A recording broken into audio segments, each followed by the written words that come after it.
Buen día, ¿cómo les va? Yo soy Diego Sánchez, soy médico anestesiólogo, trabajo en el Hospital Central donde me desempeño como jefe de servicio de anestesiología.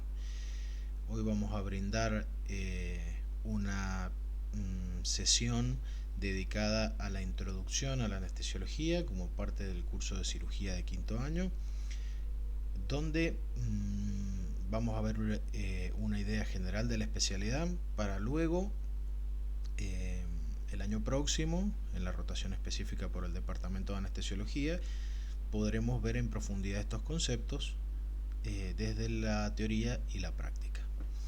Entonces, los objetivos de esta charla es conocer los orígenes de la anestesiología, adquirir conocimientos para reconocer en qué condiciones debe ingresar un paciente a quirófano, distinguir y conocer los distintos tipos de anestesia y reconocer las situaciones de alta incidencia en el postoperatorio.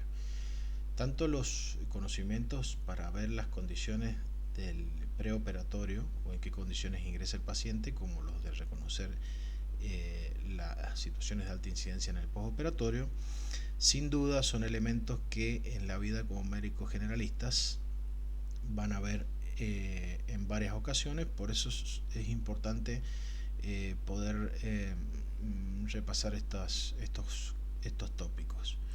Eh, Vamos a ver solamente un poco de historia. Vamos a enfocarnos en lo que fue en el año 1840. Eh, para atrás hay mucha historia, sobre todo en lo que fue la mezcla de soluciones y extractos botánicos. Y para adelante, del 1840, también hay mucha historia, eh, y empiezan a aparecer muchos elementos eh, que van a estar presentes en la anestesiología, van a ver que van a estar presentes en la anestesiología moderna. Pero nos vamos a enfocar en el suceso de 1846, que fue la primera anestesia general con éter, y en esos años donde surgieron los primeros elementos y las primeras técnicas de anestesia, como para hacer una introducción a esta charla. Entonces, antes de la introducción de la anestesia con éter, los pacientes asumían la cirugía como una ejecución. Esto es así, esto figura en los libros de historia de la anestesia. Los pacientes previo a la cirugía empezaban a repartir sus bienes, dejaban todo en condiciones, porque además no solo la anestesia era una especialidad que no había evolucionado tanto como lo es hoy, sino que se vivían épocas en donde todo lo relacionado con lo quirúrgico estaba muy poco desarrollado. Por ejemplo, las mesas de acero inoxidable que hoy tenemos para hacer cirugía eran de madera. Entonces ustedes imagínense lo que es limpiar una mesa de madera que está embebida en sangre o en otro líquido corporal. Es sumamente, nunca se puede llevar a cabo y es epidemiológicamente es un suceso muy catastrófico. Entonces verdaderamente se vivía una cirugía con mucha angustia. Y por el otro lado solo se le podía ofrecer a estos pacientes hipnosis, ingesta de alcohol, hierbas y extractos botánicos, hielo, presión en la herida y la falsa promesa de apresurar el procedimiento. Entonces, a estos pacientes, previo al surgimiento del éter, que esto es lo interesante, no llevamos de 1840 a la actualidad tomando los tiempos de la historia, ¿no es cierto? No tenemos una cantidad de años, miles de años, ni eso es lo apasionante de la historia de la anestesiología. Son si uno toma en cuenta toda la historia, no son muchos años los que han transcurrido, y previo a esto solo se le podían ofrecer estas técnicas anestesiológicas. Figuran también en los libros, aunque parezca mentira, que por ejemplo para hacer amputaciones el equipo médico y la familia del paciente se escondían y cuando el paciente ingresaba se tiraban todos arriba. Las características del cirujano tenía que ser un profesional frío e inescrupuloso y rápido. Esas son las características que Paracelso decía que tenía que tener eh, un cirujano de aquella época, ya que la anestesia no era una especialidad desarrollada. Entonces, yendo al año 1840, más precisamente en el 42, Crawford Long, que era un cirujano rural, tenía varios pacientes que consumían éter en forma recreativa. Uno de ellos venía posponiendo una intervención quirúrgica de unos tumores en el cuello, y por ese motivo Long le ofrece extirpárselos bajo los efectos del éter. El paciente acepta y finalmente el procedimiento es exitoso, se da la primera anestesia con éter y al paciente se le extirpan los tumores. Esto fue en el 1842, pero se publica en 1849, siendo que en 1846 Morton había dado la primera anestesia con éter. Bueno, ahí hubo una pequeña disputa, pero bueno, finalmente parece que lo que ocurrió fue que Long le restó importancia a publicarlo, y bueno, finalmente fue otra persona el que lo publicó. Como dato de color, el honorario que le cobró fueron $2. Luego ingresamos en la etapa de Wells. Wells era odontólogo, y como ha ocurrido en la historia de la anestesiología, han participado cirujanos, odontólogos, estudiantes, clérigos, monjas, hasta el día de la fecha, en donde el anestesiólogo tiene que tener cierta capacitación y ciertos años de formación para poder trabajar, ¿no? Y Wells fue un odontólogo. Él trabajó no tanto con éter sino con óxido nitroso, y también era una persona sumamente observadora, y observó que en las conferencias que daba Colton con óxido nitroso, también conocido como gas hilarante o gas de la risa, en donde la gente consumía el óxido nitroso y más que consumía, lo inhalaba, y luego se golpeaba, se caía y se levantaba y seguía. Él vio esa particularidad, y fue lo que le llevó a pedirle a un colega que le extrajera una muela a él bajo los efectos del óxido nitroso, ya que él creía estar seguro que el óxido nitroso tenía características analgésicas, además de inductoras. Y bueno, finalmente estaba en lo cierto. El colega le extrae una pieza y no siente absolutamente nada.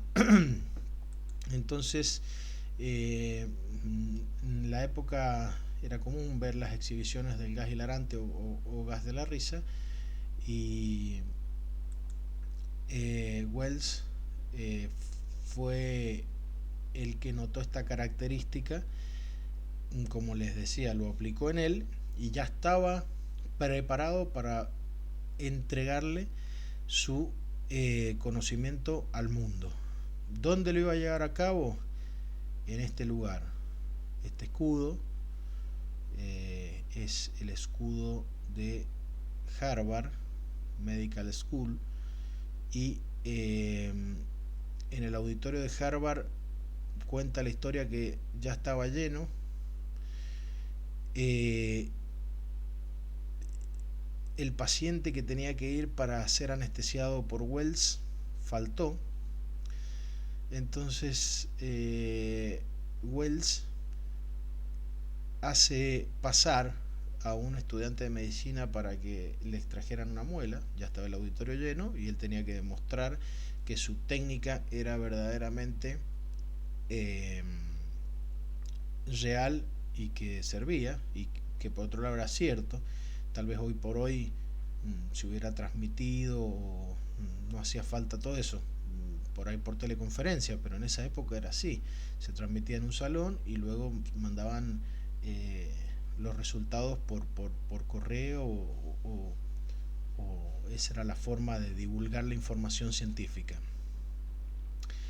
Y bueno, le hace una inducción con el óxido nitroso y bueno, cuando le tocan la boca pega un salto hasta el techo más o menos y todo el mundo le saca crédito, se le ríe y bueno, no puede mostrarle al mundo lo que él quería mostrarle, que era que con el óxido nitroso se podía dar anestesia, lo cual era cierto. ¿Cómo sigue la historia? ¿Qué pasó? Primero, ¿qué pasó? Pasó primero que faltó el paciente. Segundo, el paciente que él llama, según cuentan la historia, era un paciente obeso y con algunos antecedentes de consumo de sustancias prohibidas, entonces probablemente eso haya afectado en la inducción anestésica que él hizo con óxido nitroso. Después otra otro otros libros dicen que probablemente le faltó tiempo de inducción anestesiológica, pero lo que se sabe es que falló. Se sabe que entró en depresión. Wells siguió trabajando como ontólogo y además usando el óxido nitroso como anestésico, pero finalmente cae en el alcoholismo y la drogadicción. Por varios ilícitos lo meten preso y se termina suicidando cortándose la arteria femoral en la cárcel. Así que esta historia tiene un final sumamente dramático, de una persona que quiso demostrar algo y estaba en lo cierto y que por circunstancias de la vida no lo pudo demostrar. Para pasar finalmente a Morton. Morton también era odontólogo, en un momento trabajó con Wells, fue como en un momento fue alumno de Wells y él trabajó la técnica con éter. La tenía muy bien estudiada, la trabajó y la evolucionó sobre todo en animales. Eh, y bueno, llegó un punto que él estaba listo, así como Wells, él estaba listo para demostrarle al mundo que él podía dar anestesia con éter. Eh, eh, la presentación iba a ser en este lugar, que ahora se ve como este lugar, el Massachusetts General Hospital, y iba a ser a modo conferencia, como eran en esas épocas, donde toda la gente miraba y los profesionales se dedicaban a dar anestesia. El, el momento de la intervención, Morton había llegado tarde porque había estado trabajando en su inhalador de anestesia. Cuando llega, ya estaba el paciente, ya estaba el cirujano y dice, bueno, quédese tranquilo, ¿está tranquilo? Le pregunta al paciente. Sí, sí, le responde el paciente.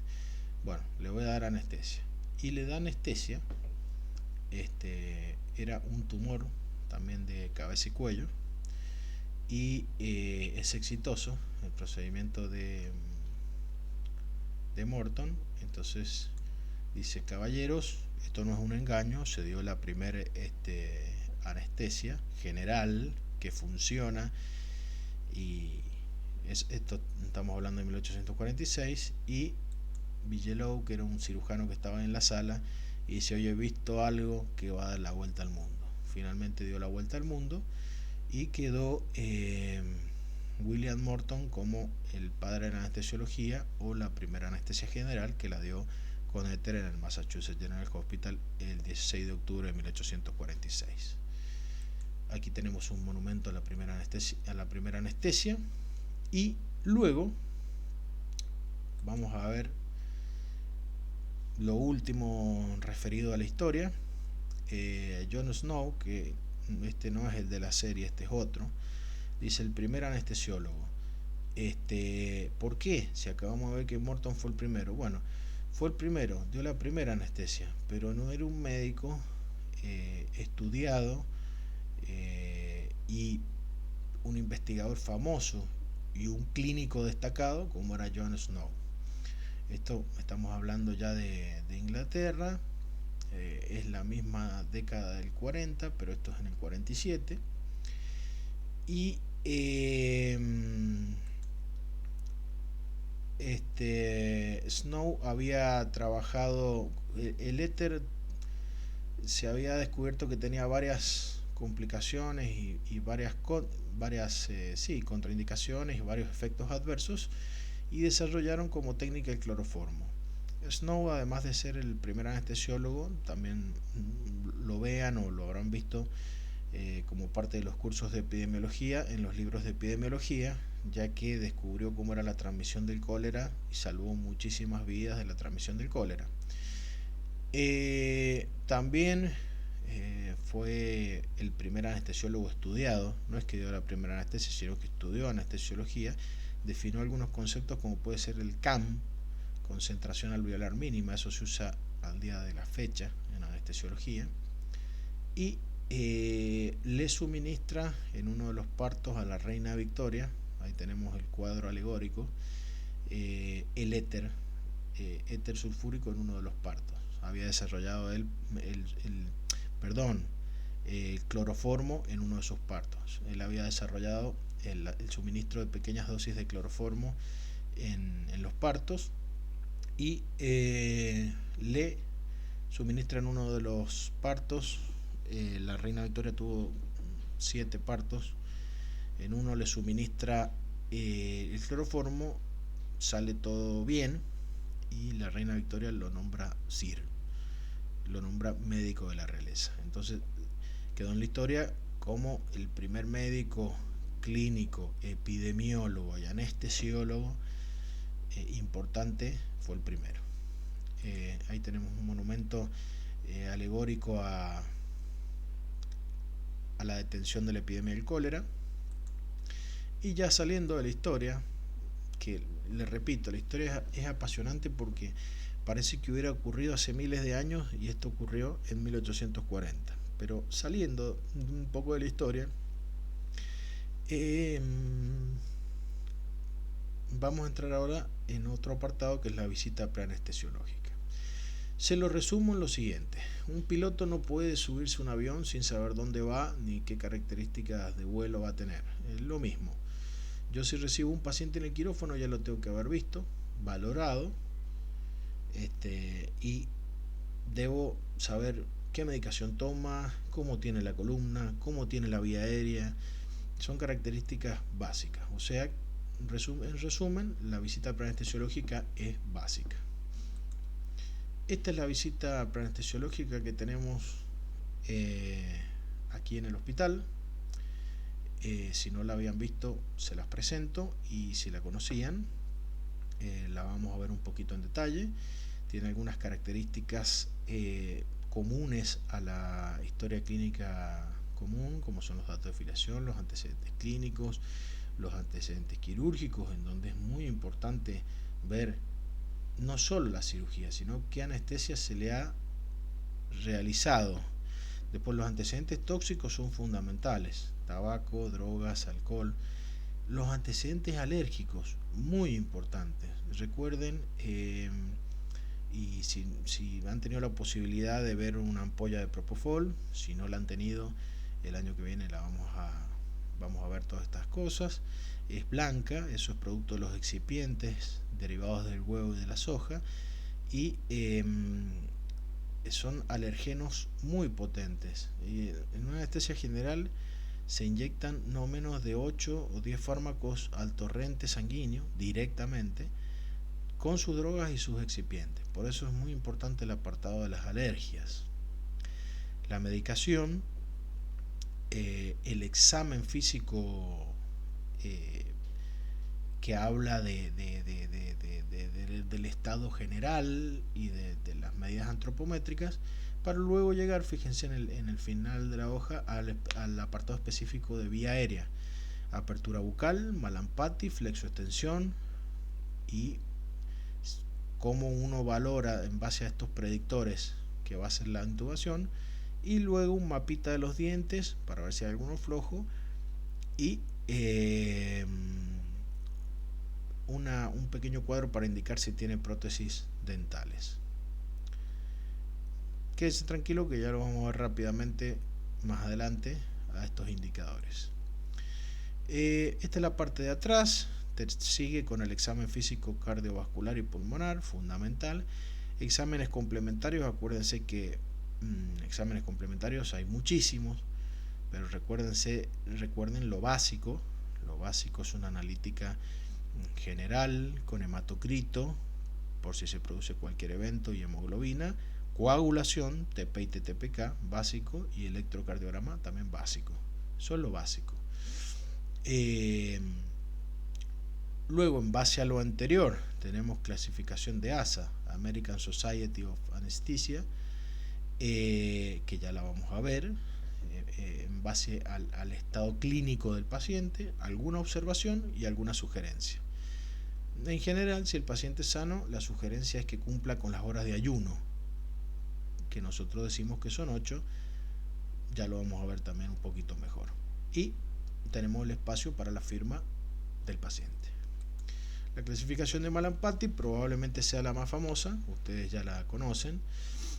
Toma en cuenta estas estructuras de la boca: paladar duro, blando, úvula y pilares amigdalinos, siendo en la clasificación Mallampati 1 se ven todas estas estructuras. Luego en la 2 no se ven los pilares, en la 3 no se ve la úvula, y en la 4 solamente tenemos visualización del paladar duro. Acá lo tenemos en il vivo, los Mallampati.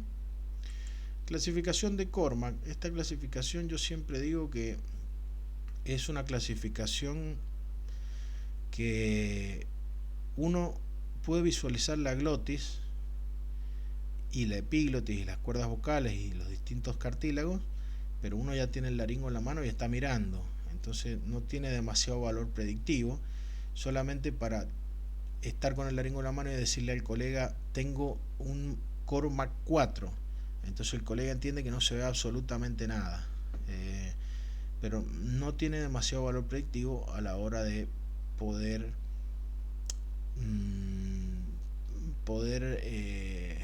realizar una valoración de la vía aérea.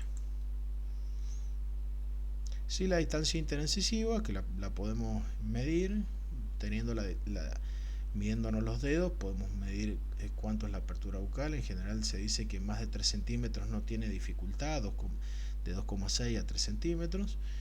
Siempre esto es importante, más importante en lo que son enfermedades reumáticas que pueden afectar a la articulación temporomandibular o fracturas mandibulares. Siempre es importante verificar que abra la boca, aunque parezca básico, ¿no? La flexoextensión también. ¿Por qué? Porque ya vamos a ver cuál es rápidamente la ubicación correcta para realizar una intubación. Entonces esta flexoextensión toma relevancia, igual que la distancia tiromentoniana. La distancia desde la tiroides al mentón, midiéndonos los dedos, tiene que ser en general mayor a 6 centímetros. Esto nos está hablando, por ejemplo, una retrognatia, nos dice que la glotis se encontrará anterior, y nos está hablando de un predictor clínico de intubación difícil. Fíjense esto, seguramente el Mallampati no lo hemos visto, pero sí podemos decir que la distancia tiromentoniana, producto de esa retracción, está disminuida. La apertura bucal por la fibrosis puede llegar a estar disminuida. La flexoextensión no creo que pueda girar el cuello hacia atrás con esa retracción cicatrizal. Entonces, siempre una intubación es difícil en la medida que varios predictores sean negativos. Y siendo todos positivos, lo mismo uno siempre tiene que desconfiar y estar listo para toparse con una vía aérea difícil no prevista, así se llama. Fíjense esto: boca chica, no sé si abre más de 3 centímetros, la flexoextensión puede estar normal, incisivos superiores prominentes, y la distancia tiromentoniana sin duda disminuida. Acá tiene una retrognatia producto de un síndrome específico. Los tumores de vía aérea son muy difíciles de abordar, sobre todo si tienen contenido, que se vuelca la vía aérea, es todo un poco más complejo. Entonces siempre hacer la valoración específica con los predictores. Acá tenemos una lengua prominente. Si tenemos ese pedazo de lengua, seguramente no vamos a poder visualizar bien el resto de las estructuras de la cavidad oral. Probablemente el malampati esté disminuido. Pero fíjense lo otro. Probablemente los otros, la apertura bucal, la flexoextensión, la distancia tiromentoniana esté conservada, ¿no? Acá lo mismo. Fíjense lo que es esto: apertura bucal disminuida, lengua sumamente grande, diámetro del cuello aumentado, índice de masa corporal aumentado, sumamente difícil, ¿eh? Estas son fotos del diario. Esta gente había ganado un concurso de, no me acuerdo de qué, pero son fotos del diario. Entonces, siempre recuerden que yo tengo que trazar desde el consultorio una línea hasta que la paciente se le da el alta anestesiológica. Si yo veo cualquiera de estas patologías en el consultorio, tengo que estar preparado y tengo que tener, entre comillas, mi plan de vuelo. Desde fisura labio-alveolo-palatina, retrognatia, mucho pelo facial, enfermedad reumática que no me permite abrir la boca, macroglosia, incisivos prominentes, tumores de cabeza y cuello. Son todas patologías que yo me puedo encontrar y en donde tengo que estar preparado para actuar, ¿no? Entonces, recuerden, como parte de este repaso, que la anestesia se divide en dos grandes apartados: general y regional, y la regional se divide en central, las que se colocan en la columna, grandes rasgos, y periféricas, las que se inyectan fuera de la columna como parte de un bloqueo regional, como puede ser el brazo, ¿no? O la pierna. La anestesia general es una torta que tiene 4 porciones. Actualmente se dice que tiene 3 porciones. El bloqueo del sistema nervioso autónomo se ha sacado como porción, pero debe tener hipnosis. Eso significa que debe estar dormido. Debe tener analgesia. Eso significa que tiene que estar sin dolor. Y tiene que tener un bloqueo neuromuscular, más que todo en algunos tipos de cirugía, como puede ser la cirugía digestiva y algunos otros tipos de cirugía. Entonces, si yo conservo esta torta, voy a hacer una anestesia general balanceada, que es la que corresponde. Si yo no respeto esta torta, puede ocurrir algún evento, así como ocurrió en la película Bajo Anestesia, o también llamado Awake en inglés. Si no la vieron, les dejo tarea para la casa, véanla. Es interesante porque, si bien no es la gran cosa la película, con esto no los quiero predisponer, pero no es la gran cosa, muestra partes del intraoperatorio que sirven para identificar que la torta de la anestesiología que yo les expliqué está fallando. Entonces se las dejo para cuando tengan un tiempo libre la ven, y si ya la vieron, está bueno para hacer una analogía con este pequeño gráfico. Sin duda que la anestesia general va en relación directa con la vía aérea. De hecho, el índice de mortalidad más alto que tiene la anestesia general está relacionado con la vía aérea, y con la búsqueda de una vía aérea definitiva. Entonces, fíjense este detalle, qué cosa útil y qué bueno que no este gráfico, sino estos gráficos en general que muestran los ejes de la vía aérea. Un paciente, que estamos hablando, no es un paciente obeso ni con ningún tipo de alteración física antropométrica, un paciente normal. Fíjense, si el paciente está sin la almohada y en decúbito dorsal, que es la figura 1, fíjense el eje oral, faringio y laringio, están los tres desalineados, que es la figura A. En la figura B yo le coloco una pequeña almohada en la cabeza. Y fíjense el eje faringio y laringio. Tienden a alinearse, siendo que el oral queda un poco desalineado. Si yo hiperextiendo la cabeza y buscando la posición de olfateo, fíjense el eje laringio, faringio y oral tienden a alinearse. Entonces siempre recaemos en lo mismo. Y como hay una relación directa entre la anestesia general y la vía aérea, volvemos a lo mismo.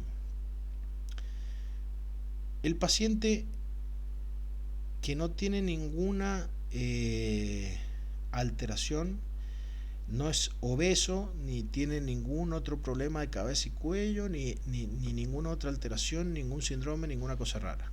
Un paciente, entre comillas, normal, o dentro de la norma o de la campana de Gauss, debe ser intubado en decúbito dorsal con una almohada de 5 a 7 centímetros y en posición de olfateo. Esa es la posición para alinear los tres ejes.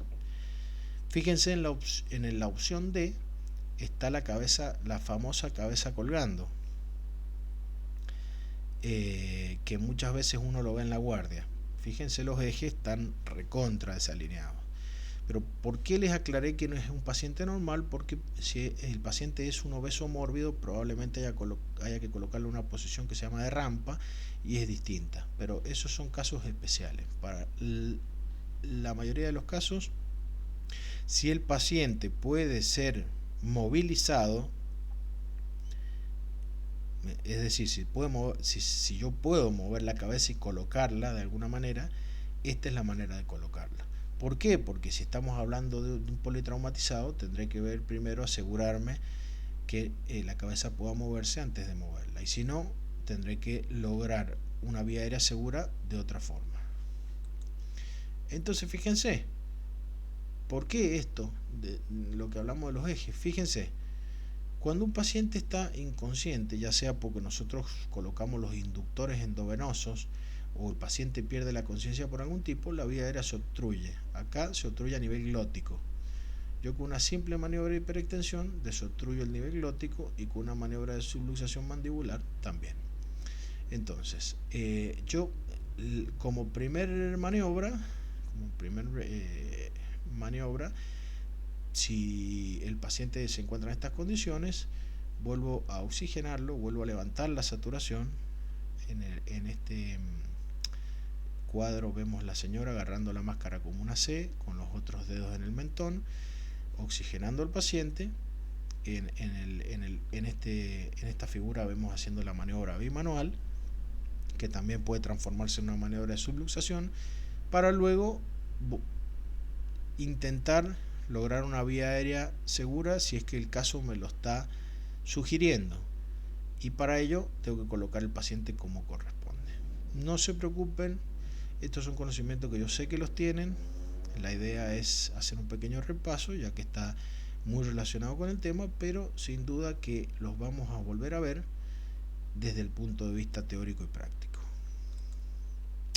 Y lo que respecta a la anestesia regional, tenemos la central y la periférica, que ya la vimos. La anestesia raquídea, recuerden que es una anestesia que se inventó luego de la peridural. La primera anestesia central fue la peridural, y luego apareció la raquídea. La raquídea superó ampliamente la peridural por estas características que les voy a pasar a contar. La dosis de anestésico es mucho menor, su efecto es mucho más rápido porque se inyecta directamente en el líquido cefalorraquídeo que baña la cola de caballo, y por ese motivo rápidamente se puede comenzar con la cirugía. El efecto en general no es parchado como puede ser el de una peridural, ya que como les decía anteriormente, se inyecta directamente en el líquido cefalorraquídeo. Pero siempre hay que tener el recaudo de hacer la inyección por debajo de L2, que es donde finaliza la médula en el adulto.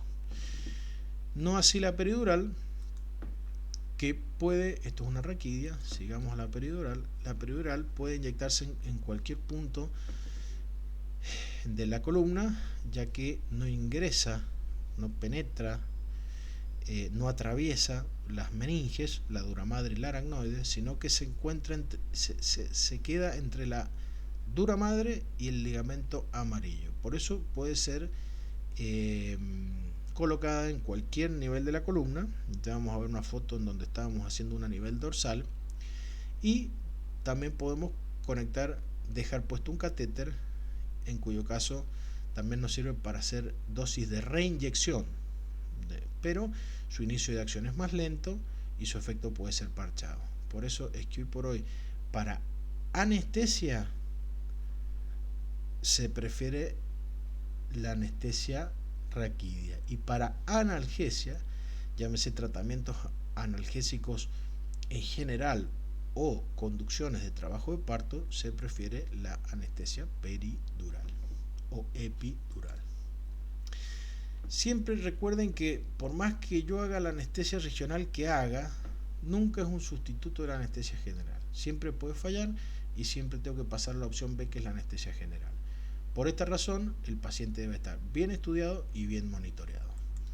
Acá, en este caso, estábamos haciendo una anestesia epidural o peridural a la nivel torácico para una paciente con un tumor que necesitaba un tratamiento de dolor. Y fíjense cómo ha avanzado la anestesia regional.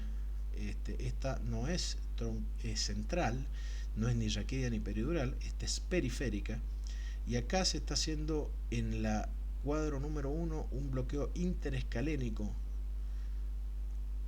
realizado por neuroestimulación, para pasar al cuadro B, que es un bloqueo interescalénico guiado por ultrasonografía, que es lo último que se hace, y nosotros en el servicio de anestesia del Hospital Central realizamos numerosos bloqueos guiados por ultrasonografía, sobre todo cuando realizamos procedimientos de ortopedia y traumatología. Entonces, la clasificación de ASA, para ya ir terminando, fíjense, el ASA 1 es el paciente sano, en general menor de 40 años. El 2 es una enfermedad sistémica leve sin limitación funcional. Puede ser un hipertenso, un fumador. El ASA 3 es una enfermedad sistémica severa con limitación funcional. Puede ser la misma patología, pero con limitación funcional. La 4 es una enfermedad sistémica grave que es un constante peligro para la vida. Fíjense, angina inestable, quemadura con shock séptico, patologías sumamente graves. El 5 es un paciente moribundo que no se espera que vive más de 48 horas, como un infarto mesentérico extenso. Y el 6 es un paciente donante. Entonces, yo con estas características clínicas puedo poner en mi planilla preanestésica es un ASA 2, porque encuentro que el paciente es un hipertenso sin, por supuesto, un hipertenso medicado sin ninguna limitación funcional. Si soy yo el que lo recibo o es un colega el que lo recibe, ya sabe el estado clínico del paciente a través de esta clasificación y teje su estrategia en base a eso. Entonces, ¿cuándo suspender la anestesia general? Volvemos a un concepto que nosotros los médicos ya conocemos bien, que es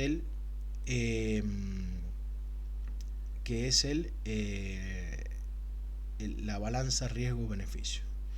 Si yo tengo un ayuno prequirúrgico incompleto, es decir, tengo un estómago lleno, que sé que el paciente se me puede broncoaspirar. Si tengo una enfermedad descompensada, el paciente está con Angor. Si tengo una enfermedad de vías aéreas superiores, este cuadro se da mucho en niños. Si tengo el paciente anticoagulado, es un paciente que tiene una fibrilación auricular, o si la cirugía es de urgencia y tiene alguna de las anteriores. Bueno, siempre la balanza riesgo-beneficio. En el Hospital Central esto lo ponemos en práctica a diario. En un paciente que llega politraumatizado, baleado, entonces si la cirugía es de urgencia hay que hacerlo, porque la vida está en riesgo. Y si no, se tratará de compensar al paciente para luego ser intervenido. Entonces el ayuno es un ayuno, tiene que cumplir ciertas características.